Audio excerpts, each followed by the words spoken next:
Bonjour les amis, comment allez-vous? Pour ceux qui ne me connaissent pas encore, je suis Olivier Soumami, spécialiste du management interculturel. Donc ça fait 28 ans que je prépare des expatriés à la culture mexicaine et à la culture d'autres pays. Et comme vous le savez, je fais toute une série de vidéos sur des points précis de la culture mexicaine. Et donc, cette fois-ci, j'ai décidé de vous parler d'un point qui, je pense, va intéresser pas mal de monde. Tous ceux qui arrivent au Mexique ont des projets professionnels, ou ceux qui vont chercher un travail, ou ceux qui ont un projet de monter leur business au Mexique, etc. Donc, on va parler de comment vendre au Mexique, comment vendre un produit, un service à des Mexicains. Et ce que je vais essayer de faire, c'est de parler de chaque étape du process de vente, d'accord, du processus de vente, et à chaque étape, voir comment on vend. Alors, moi, je m'attelle spécifiquement aux données culturelles. Donc, je ne vais pas vous faire un cours de vente, mais par contre, je vais vous expliquer à chaque étape euh, comment est le comportement culturel du Mexicain et ce que vous devez faire pour, à la finalité, à la fin du processus de vente, obtenir le contrat. Alors, par contre, là, on est dans un type de vente B2B, d'accord, business to business. C'est pas pour ceux qui ont une boutique et qui vont recevoir des clients, des particuliers. Là, on va vendre à une entreprise, d'accord. C'est la différence au niveau des différentes étapes. Donc, je précise ce point. Je précise également que tout ce que je vais dire ne s'applique pas à 100%, d'accord. J'essaye de le dire à chaque fois. Tout ce que je dis ne s'applique pas à 100%. On est dans le culturel, donc on est dans les sciences humaines. Donc les sciences humaines ne sont pas des sciences exactes, d'accord. Donc il y a beaucoup de choses qui peuvent paraître illogiques ou irrationnelles. Et d'ailleurs, dans ce qu'on va voir aujourd'hui, il y a des choses qui vont nous paraître à nous, Européens, à nous, Français, qui peuvent paraître illogiques, mais il faut les prendre en compte parce que c'est comme ça que ça fonctionne ici. Donc ne prenez pas tout ce que je dis au pied de la lettre à 100%. Ça sera une fois que vous serez en face de la personne que vous devrez déceler comment fonctionne cette personne. Moi, je précise à chaque fois, je parle de tendance culturelle, d'accord. euh, je, je généralise mon discours, mais en fait, je ne parle que de tendances culturelles. Tout ce que je dis, ce sont des tendances. Maintenant, par rapport à cette tendance, il y a des gens qui sont beaucoup plus et il y a des gens qui sont beaucoup moins par rapport à chaque tendance dont je parle. Euh, donc, on va démarrer. Alors, cette vidéo risque d'être un petit peu plus longue, hein. Ça va être, on va dire que là, je suis sur un mini cours, on va dire, d'accord. Je vous fais un petit mini cours sur le process de vente à la mexicaine. Donc, la première étape du process de vente, c'est ce qu'on va appeler la prospection. Donc, on n'a pas encore eu le rendez-vous, ou j'ai un rendez-vous, mais avant d'y aller, j'y suis pas allé encore. Il faut forcément que je me renseigne sur l'entreprise et je me renseigne sur la personne. Donc déjà, une première règle au Mexique, n'oubliez pas qu'au Mexique, il n'y a pas de séparation entre la vie privée et la vie professionnelle. Donc tout se mélange, même si ce sont des relations d'affaires, mais on va parler de la famille, on va vous poser des questions sur votre conjoint, sur vos enfants, sur votre maman. C'est normal au Mexique, d'accord. On a besoin au Mexique de savoir avec qui on travaille. Donc cette séparation, parce que nous en France, on a une séparation presque, je vais dire, hermétique entre la vie privée et la vie professionnelle. Ça serait malvenu avec un partenaire professionnel, un partenaire commercial, un client, que je commence à lui poser des questions sur sa vie de famille. La famille, en France, c'est très intime. D'accord. Rentrer dans une maison en France de quelqu'un, c'est très difficile parce que la maison, c'est l'intimité. Ici, au Mexique, la famille, c'est social. C'est viens à la maison, viens déjeuner à la maison, il y a ma famille qui est là, tu vas connaître ma grand-mère. Alors qu'en France, c'est bah non, là, tu peux pas venir, je suis désolé, mais j'ai ma famille qui est là, on va déjeuner, tu peux pas venir. Par contre, si tu veux, on se voit la semaine prochaine. D'accord. Donc, on est un peu aux antipodes, sans juger qui a raison, qui a tort.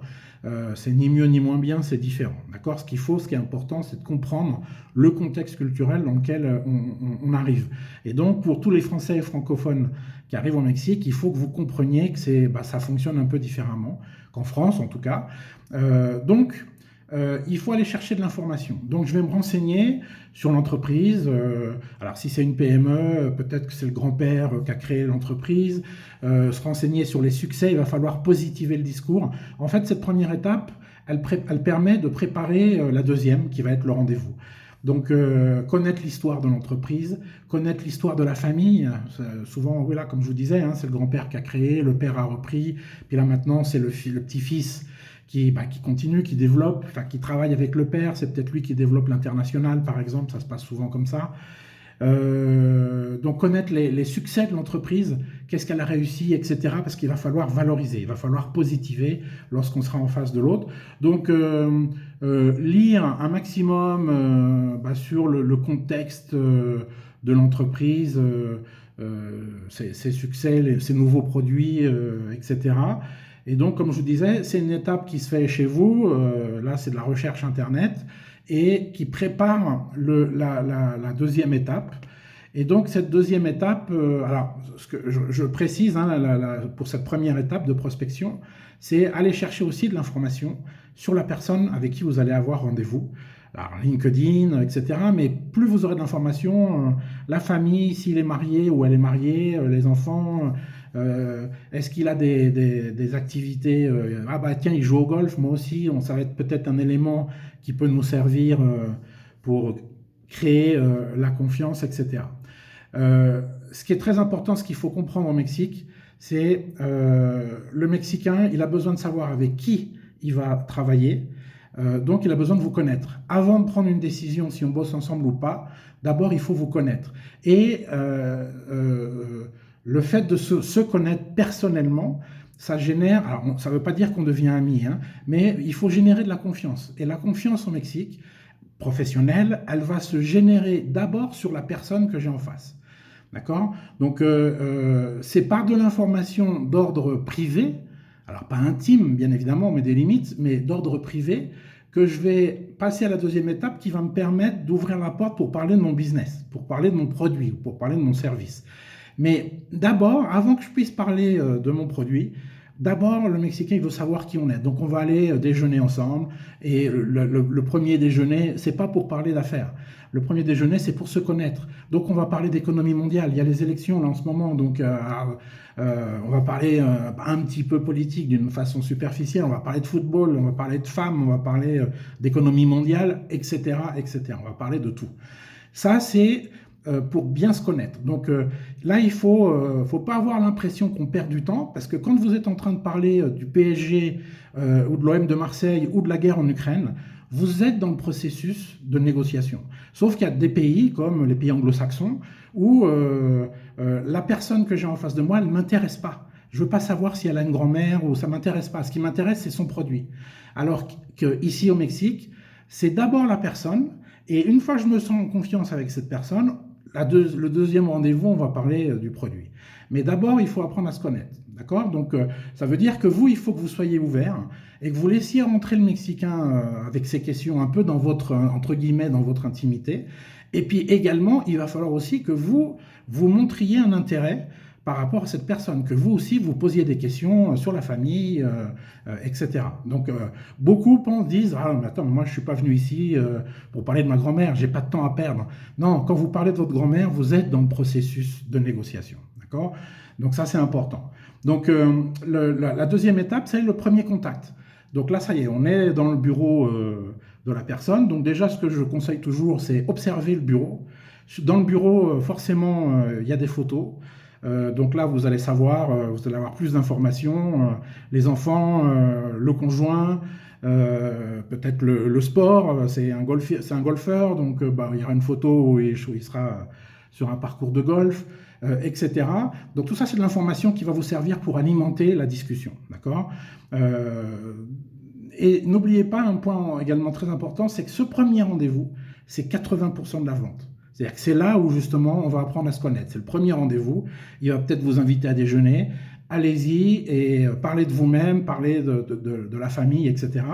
Ça va générer le deuxième rendez-vous où on va pouvoir parler, la porte s'ouvre pour que je puisse présenter mon produit. D'accord? Donc ça, c'est 80%. Pourquoi c'est autant? Pourquoi c'est 80% alors que je n'ai même pas encore parlé de mon produit? Parce que le Mexicain, donc là c'est le côté pour nous, surtout nous Français, très rationnel et logique. C'est-à-dire que le Mexicain, il est capable, le client mexicain, il est capable de choisir le produit qu'il va acheter, mais pas sur le produit, sur la personne. C'est-à-dire, ce qu'il faut comprendre, c'est qu'au Mexique, le vendeur, il est au moins aussi important que le produit ou le service qu'il vend. D'accord? Donc, un Mexicain, il est capable de vous dire, non, non, je ne vais pas travailler avec lui parce que vraiment, il est très désagréable, il est très hautain, il est très distant.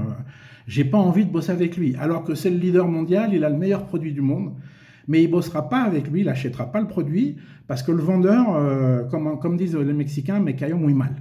D'accord? Donc, ça veut dire, il m'a pas plu. D'accord? Simplement, le vendeur m'a pas plu, ça fait que je préfère travailler avec son concurrent qui a peut-être un produit qui est plus ou moins, qui fonctionne plus ou moins bien, mais qu'est-ce qu'il est sympa. Ah, ce vendeur-là, c'est la concurrence internationale, c'est un Russe, il est venu, on a été boire des verres, il a amené sa bouteille de vodka, moi j'avais ma tequila. Alors je caricature un peu bien sûr, mais on est dans cette ambiance malgré tout. On va beaucoup au restaurant, on va beaucoup déjeuner. Donc le premier contact, c'est on va apprendre à se connaître et c'est là que le Mexicain va dire si la personne lui plaît, on continue. La personne ne lui plaît pas, c'est mort. Donc ça, c'est un point important. Et n'ayez pas l'impression, il ne faut pas être pressé, d'accord? On va aller déjeuner, on va discuter, il y aura plein de hors-sujets. C'est pas grave, d'accord? Il faut continuer. Enfin, plus il y a de hors-sujets, mieux c'est quelque part pour ce premier rendez-vous. Après, on parlera business. Il y a un moment, on va parler business. Mais n'oubliez pas qu'il y a cette première étape qui est on apprend à se connaître. Ça, c'est vraiment très important. Alors, ne jamais oublier le côté très émotionnel des Mexicains, toujours flatter, ne pas être dans le négatif, d'accord?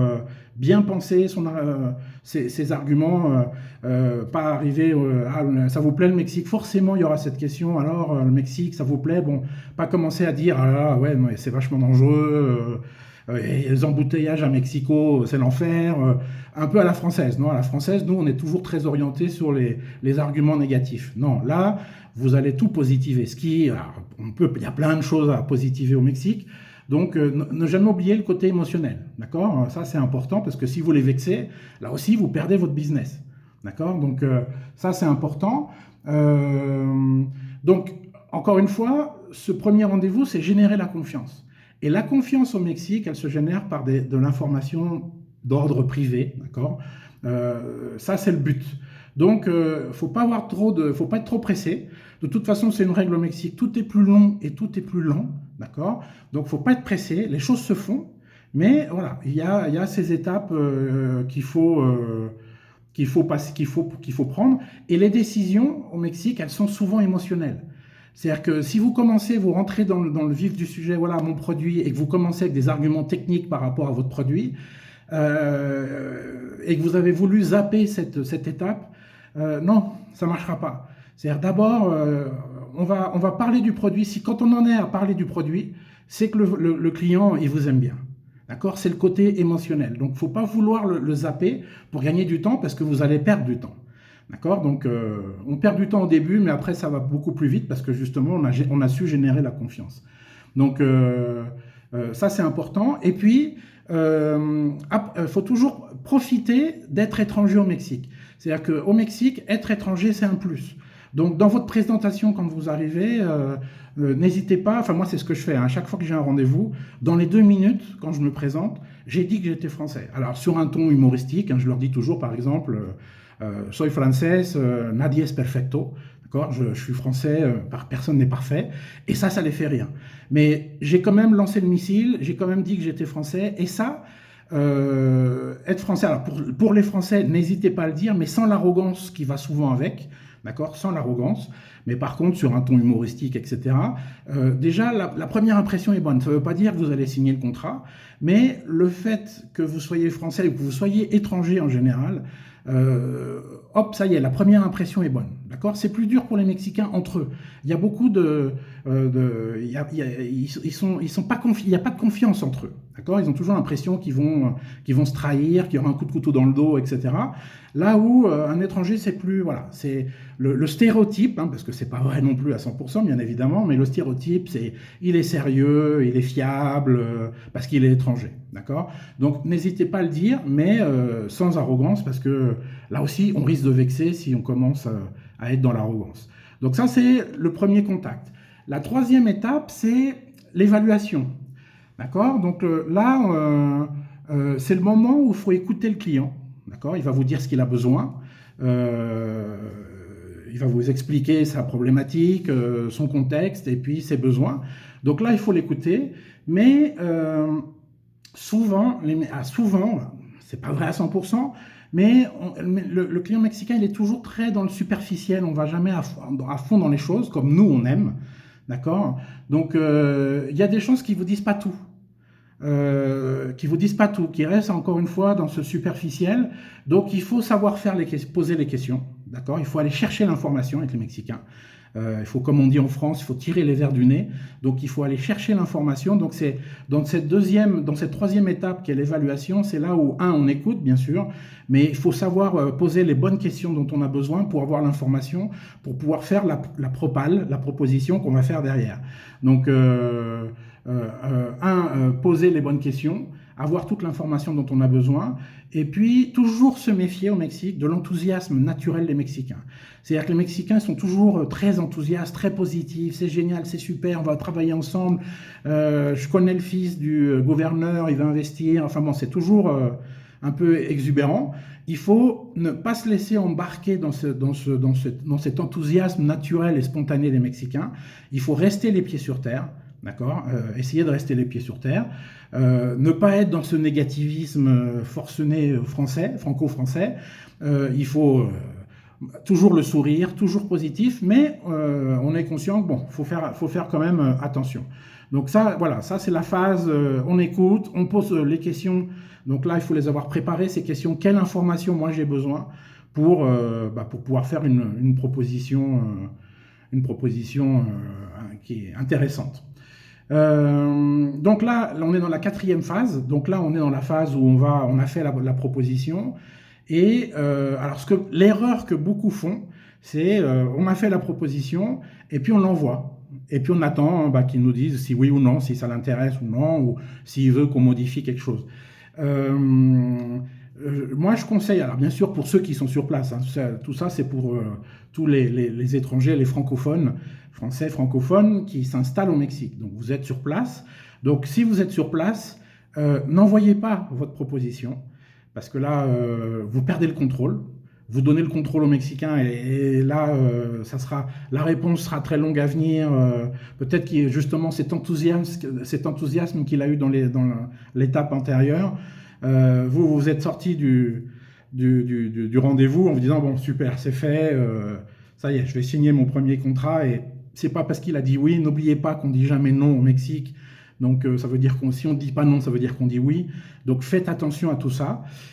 Mais donc moi, ce que je vous conseille, c'est de prendre rendez-vous, une fois que vous avez fait votre propale, votre proposition, de prendre rendez-vous et d'aller la vendre, votre proposition, d'aller la montrer, l'expliquer. D'accord? Parce que là, vous gardez le contrôle. Parce que les Mexicains, beaucoup de Mexicains, ils vont directement à la dernière page quand ils reçoivent les propales. Donc ils vont directement à la dernière page. Et la dernière page, c'est celle où il y a le prix.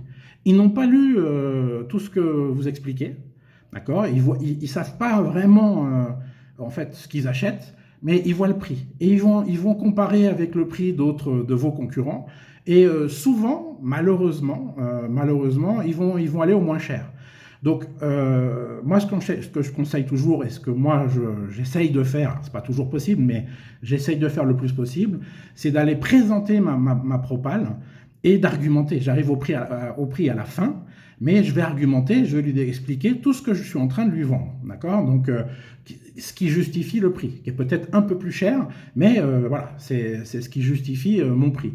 Donc, déjà, c'est aller présenter physiquement votre proposition. Ça, c'est plus efficace que si vous l'envoyez. Euh, euh, dans les rendez-vous, vous allez vous rendre compte assez rapidement, je pense, que le niveau d'exigence est toujours un peu plus faible. C'est-à-dire que moi, par exemple, qui vends donc mes services de management interculturel, si quand ma porte d'entrée dans les entreprises, c'est ressources humaines, si mon rendez-vous c'est avec un DRH français ou un DRH mexicain, le rendez-vous n'est pas le même du tout. C'est-à-dire que là où le français, il va me presser comme un citron, il veut tout savoir, il va tout remettre en cause, il va me poser 1000 questions, 1000 objections, il va falloir que je réponde à tout parce que sinon je ne suis pas professionnel, donc il va falloir que je sois au niveau. Le Mexicain, c'est super, merci, vraiment, ça m'intéresse beaucoup. Ça se trouve, ça ne l'intéresse pas du tout, mais ça m'intéresse beaucoup. C'est beaucoup plus superficiel, c'est beaucoup moins rentre-dedans. Je sors d'un rendez-vous avec un DRH français, je suis épuisé parce qu'il a fallu que mon cerveau fonctionne à 100% et que je me justifie de mon prix et pourquoi et comment. Il y a beaucoup de questions. Et quand c'est un DRH mexicain, c'est beaucoup plus light. Il y a beaucoup moins de questions. Il y en a, hein, bien sûr, mais beaucoup moins. Donc voilà, c'est important. Le client mexicain, il ne va pas être dans la confrontation et il ne va pas être dans le questionnement, dans la remise en cause. D'accord? Il prendra sa décision tout seul une fois que vous ne serez pas là. Donc faire attention au oui mexicain. Bon, il y a eu une vidéo là-dessus, mais faites attention au oui. D'accord? Le oui ne veut pas forcément dire oui. Hein. C'est un oui qui peut dire oui, un oui qui peut dire peut-être, ou un oui qui peut dire non. Donc, faut faire attention à ça. Euh, euh, à ce niveau, quand on est dans la présentation, dans la démonstration, euh, à ce moment-là, là, c'est plus comme les premières étapes où la confiance se génère sur qui je suis. D'accord? Là, on est dans l'étape business. Donc là, à ce moment-là, c'est le moment où il faut montrer son niveau de professionnalisme, de connaissance du produit, du service. C'est là où il faut être le plus professionnel possible pour également générer de la confiance. D'accord? La première confiance sur l'information personnelle, elle me permet d'ouvrir la porte de ce rendez-vous où je vais parler de mon produit. Et là, pour conclure, il faut que je monte mon niveau de professionnalisme, de connaissance du produit, etc. D'accord? Donc ça, c'est important. Donc là aussi, les arguments, donner des arguments de prestige, alors bien sûr, ça dépend de ce qu'on vend, mais encore une fois, comme le Mexicain, il est dans l'émotionnel, il est dans l'image, donc donner des arguments de prestige, de reconnaissance. D'accord? Si tu achètes ce produit, tu feras partie d'un club très fermé de clients élites, VIP, etc. Enfin, ce type d'argument, tout dépend du produit, mais ça peut fonctionner très bien. Et le but que vous soyez venu pour présenter cette présentation, le but final, c'est d'essayer d'obtenir une réponse tout de suite. Parce que pour le Mexicain, dire non euh, en face de la personne, c'est difficile. Donc c'est une certaine façon d'essayer de mettre la pression sur le client pour qu'il prenne une décision en face de vous. Alors, non plus, ils sont pas bêtes non plus, hein, et dire, écoute, laisse-moi réfléchir, il faut que j'en parle à ma direction, il faut que j'en parle avec mon équipe. Bref, ça veut pas dire que forcément il va accepter. Mais déjà le fait d'y avoir été, c'est que vous avez pu montrer tout ce que vous êtes en train de vendre, qu'il n'aille pas seulement voir le prix et point. Moi, je m'en rends compte souvent hein, quand j'y vais et puis moi-même je pose des questions et je me rends compte qu'il n'a pas lu la propale. Par contre, il a vu le prix. Voilà, ça c'est ça qui l'intéresse. Et souvent, encore une fois, j'insiste, les Mexicains ils choisissent que par rapport au prix. Donc voilà, il faut faire attention à ça. Et donc l'idée c'est ça, non? C'est d'obtenir, essayer de mettre la pression gentiment pour obtenir une réponse sur le moment. Ok? Et l'étape numéro 5, on va l'appeler l'influence. Là, on est dans le concept de l'influence. Donc, une fois que vous avez démontré, vous avez montré, expliqué votre proposition, etc., si vous vous rendez compte que votre client il doute, il n'a pas encore pris sa décision et que vous sentez qu'il doute, donc là encore une fois, hop, vous le réinvitez à déjeuner, par exemple. La première fois, c'est peut-être lui qui vous invite à déjeuner. Là, c'est le moment où c'est vous qui l'invitez à déjeuner. Et là, par contre, dans cette 5e étape de l'influence, on essaye d'influencer pour qu'il prenne la bonne décision en ma faveur. On revient à des arguments émotionnels. D'accord? On va reparler. Il faut recréer. Enfin, c'est pas qu'il faille recréer parce qu'elle est là, la confiance. Si on en est à ce niveau du processus, c'est qu'il se sent bien, il nous aime bien, d'accord? Parce que, encore une fois, dans les relations d'affaires au Mexique, on est vraiment de je t'aime bien ou je t'aime pas. D'accord? Voilà, c'est émotionnel. Aux États-Unis, je peux travailler avec quelqu'un que vraiment je ne supporte pas, mais son produit, c'est le meilleur produit. Donc, je travaillerai, dans les pays anglo-saxons en général, en Europe en général, j'aime pas le vendeur, mais je vais travailler avec lui parce que son produit est vraiment, vraiment au-dessus du lot. Ici au Mexique, le produit au-dessus du lot avec un vendeur que j'aime pas, le vendeur, il a peu de chance. Donc là, on revient dans cette étape 5, l'influence, je vais essayer de l'influencer, on revient à des arguments émotionnels. Encore une fois, il faut essayer de jouer sur les sentiments, de dire ah j'aurais tellement aimé travailler, qu'on travaille ensemble, qu'on collabore, on a une bonne relation. Jouer sur ce côté émotionnel qui peut être le moyen de l'attraper, d'accord? Donc comme je vous l'ai dit, inviter à déjeuner. Encore une fois, rejouer sur les arguments professionnels, mais si tu travailles avec nous ou si tu achètes le produit, tu vas faire partie. Le sentiment de reconnaissance, il est fort, non, au Mexique. Donc, tu feras partie vraiment d'un club vraiment très fermé de gens qui achètent nos produits, etc. Et éventuellement, c'est le moment où on peut offrir un petit plus. Alors, un petit plus, alors sans tomber dans la corruption, bien évidemment, hein, mais peut-être c'est le moment où on sent qu'il a le doute, il aimerait, mais bon, il hésite. C'est le moment où une fois qu'on est revenu sur nos arguments émotionnels, c'est le moment où on met un petit plus. Donc, je sais pas, des délais de paiement, après les petits plus, tout dépend, là, je peux pas, tout dépend de ce que vous vendez, si c'est un produit, si c'est un service, si c'est des produits, je vous en mets un peu plus pour le même prix, enfin bref. Mais voilà, c'est le moment où il faut essayer, et puis là, encore une fois que je l'ai en face, j'essaye d'obtenir, de fermer la vente. Non c'est plus difficile. Ça sera, s'il doit vous envoyer un mail pour vous dire bah non, ça c'est facile. C'est impersonnel, vous n'êtes pas en face, donc c'est facile. Donc il faut vraiment essayer à chaque fois que je l'ai en face, peut-être pas au début, mais d'obtenir une réponse une fois que je l'ai en face, parce que je le mets dans une situation où je sais que pour lui, ça sera plus difficile de me dire non à la figure, non, en face. Et la dernière étape, l'étape 6, qui seront les objections et la conclusion, donc on va essayer de fermer la vente. Donc déjà, là, particulièrement pour les Français, jamais dire non. C'est-à-dire que même si vous pensez non, vous formulez autrement. Laisse-moi voir, détourner, mais on ne dit jamais non sèchement. Parce que ça aussi, je vais exagérer, mais dire non en face, c'est pratiquement une insulte. Donc, ne dites pas non, d'accord? Parce que là aussi, encore une fois, vous vous grillez, vous êtes vraiment sec et dur. Donc non, là, on a une bonne relation, etc. Donc, on ne dit pas non, on trouve des moyens détournés pour dire, bon, laisse-moi voir, bon, je vais voir avec ma direction, je pense que ça va être difficile, ce que tu me demandes. Parce qu'il va vous demander, non, ça fait partie des objections, il va essayer de faire baisser le prix ou obtenir quelque chose. Donc là, il faut faire attention. Encore une fois, à ce moment-là, faire attention à la susceptibilité, d'accord? Toujours, hein, c'est une règle. La susceptibilité, elle est à fleur de peau. Donc faire très attention à ne pas vexer les gens. Pensez à vos regards, pensez au ton de la voix et choisissez vos mots. Et surtout quand vous devez dire des choses négatives, d'accord? Mettre les formes. On est dans le monde de la diplomatie au Mexique, d'accord? Donc, essayez toujours de transformer l'objection avec des arguments émotionnels, d'accord? Moi, je me souviens d'un ancien associé, je lui disais non, et tout de suite son argument c'était mais tu peux pas me dire non, je suis ton ami. C'est-à-dire qu'on parlait business, et en business, moi en français, ok, on est associés, on est amis en dehors du business, mais là on parle business, et donc les Mexicains ils vont tout mélanger, d'accord? Donc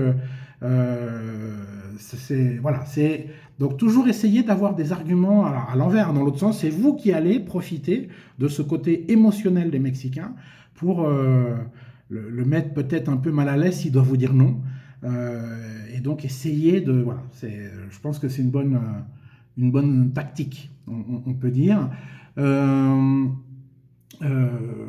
alors, le client mexicain, en général, il n'est pas très exigeant, il n'y a pas trop de questions, d'objections, etc. Par contre, s'il y a un vrai intérêt, alors là, d'un seul coup, il devient très exigeant. C'est-à-dire que si on est dans une négociation pour monter une usine ensemble et qu'on décide que oui, on la monte ensemble, donc s'il n'est pas intéressé, il vous a dit oui, vous sortez du rendez-vous, vous êtes content, ça y est, on va monter l'usine, on va commencer à travailler. Et si c'était un oui qui vous a dit et qui disait non dans la tête du Mexicain, bah derrière, ça va traîner et traîner et traîner. Vous allez appeler, alors on commence quand, on met la première pierre quand, et elle ne vient pas la première pierre. Par contre, s'il est vraiment très intéressé, alors là, par contre, il voudrait que l'usine elle soit montée demain ou la semaine prochaine. Donc, quand le Mexicain vous met la pression, c'est que là, il y a un vrai intérêt de sa part. Et là, c'est lui qui va mettre la pression, c'est lui qui va être exigeant. Mais s'ils ne le sont pas, s'ils ne sont pas exigeants, ils ne posent pas beaucoup de questions, c'est qu'il n'y a pas beaucoup d'intérêt. D'accord? Donc voilà. Et puis, encore une fois, je l'ai en face. Donc systématiquement, quand je l'ai en face, il faut que j'obtienne une réponse. Il faut que j'essaye d'obtenir une réponse. D'accord? Donc, sauf le premier ou deuxième rendez-vous, c'est pas pour obtenir une réponse tout de suite. Mais à partir du moment où ça y est, j'ai fait ma proposition, j'ai rédigé ma proposition, je suis allé lui présenter, les rendez-vous qui suivent, c'est pour essayer d'obtenir une réponse.